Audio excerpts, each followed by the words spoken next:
what's happening in Niger. We need to pay a lot of attention to that, as we've been told by the experts. Burkina Faso and Mali say they will regard any military intervention in Niger as a declaration of war on them. This action has been backed by the junta in Guinea. On Sunday, the Economic Community of West African States, ECOWAS, threatened to use force to reinstate Niger's elected president, Mohamed Bazoum. Mr. Bazoum was deposed in a coup on Wednesday, but Burkina Faso and Mali say they will come to the defense of their eastern neighbor should this happen.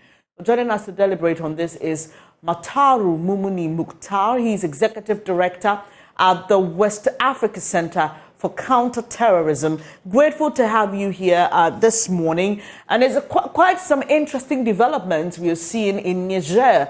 But this was predicted. We heard some, analysts talk about this. Dr. Vladimir Intridanso, we heard from Professor Kwesi Enin on News File some time ago, talk about the likelihood of this happening in Niger now. It's in our faces.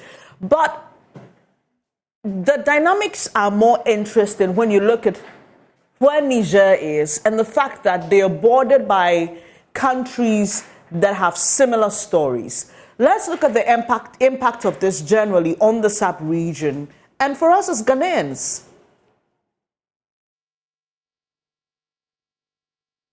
Hello, yes, good morning to you and good morning to your viewers and listeners. Yes, what is happening now, it's a worrying development for all of us. It should concern everyone in West Africa, everyone in Africa, and globally in terms of global security and global politics. Like you mentioned, a couple of years ago when this started happening in Mali, Mali and in Burkina Faso, a lot of us were very concerned that this could be very contagious in terms of its capacity to affect other very vulnerable countries within the region. And where we are in the last 3 years, having about 6 coup situations happening within just 3 years, this is a very, very poor record on our part in terms of our ability to sustain democracy and good governance. We are not out of the woods yet because there are several other vulnerable states within the sub-region. And if you look at it, of course, I have made this point several times, that it's a function or a product of dysfunctional governance or dysfunctional leadership within this space. And it's because if you look at these countries, the 4 countries that have had these coup situations, all of them, they do very, very poorly when it comes to governance, when it comes to economic opportunities for young people, when it comes to the provision of social amenities. And that's why they rank very low on the Human Development Index. And so these things we need to watch out very carefully in terms of our ability to sustain democracy. Right. So the bigger challenge we have now is the threat from Burkina Faso and Mali. And even talking about Mali, ECOWAS has tried to intervene. We had our own president make attempts at returning the country to democratic rule. We still haven't made any headway yet. But these countries are warning ECOWAS not to carry out its threat of, forcefully removing the military there because they'll see it as a signal of war. What should ECOWAS posturing be now? Anyone who is familiar with these kinds of situations and ECOWAS's record in terms of dealing with this will tell you that, it's a very difficult situation for ECOWAS. And I actually appreciate this, the difficulty that ECOWAS finds itself.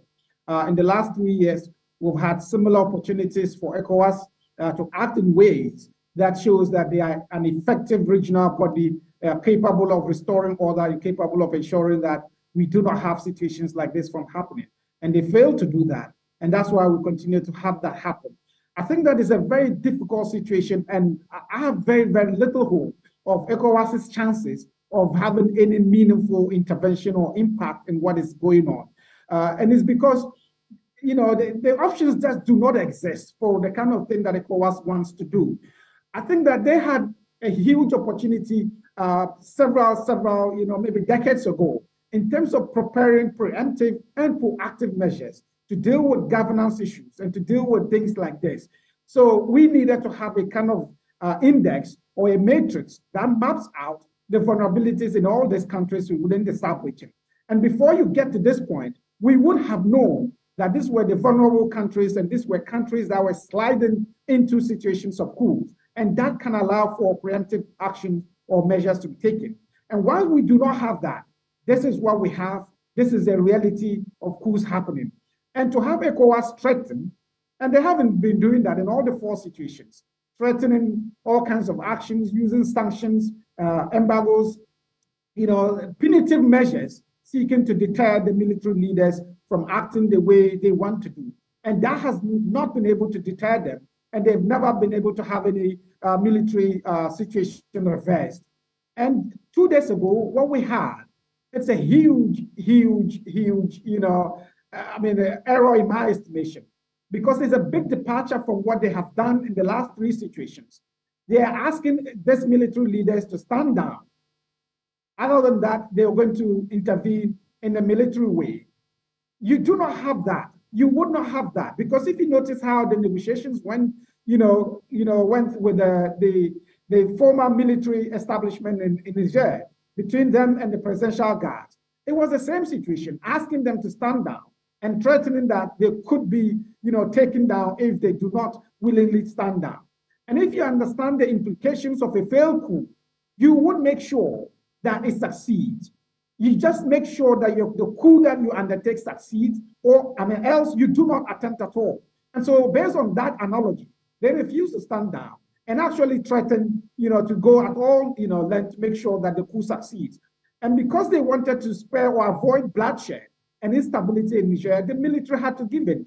The same way, the military leadership in Niger would be doing all the calculations and all the arithmetics, and they would come to the conclusion that they would not succumb to the, to the demands of ECOWAS. They would not, stand down, because that would mean, a dire situation for them. And so I don't see that happening. And if ECOWAS chooses to really actually intervene militarily, it would be a huge blunder. It would undermine the security of Niger.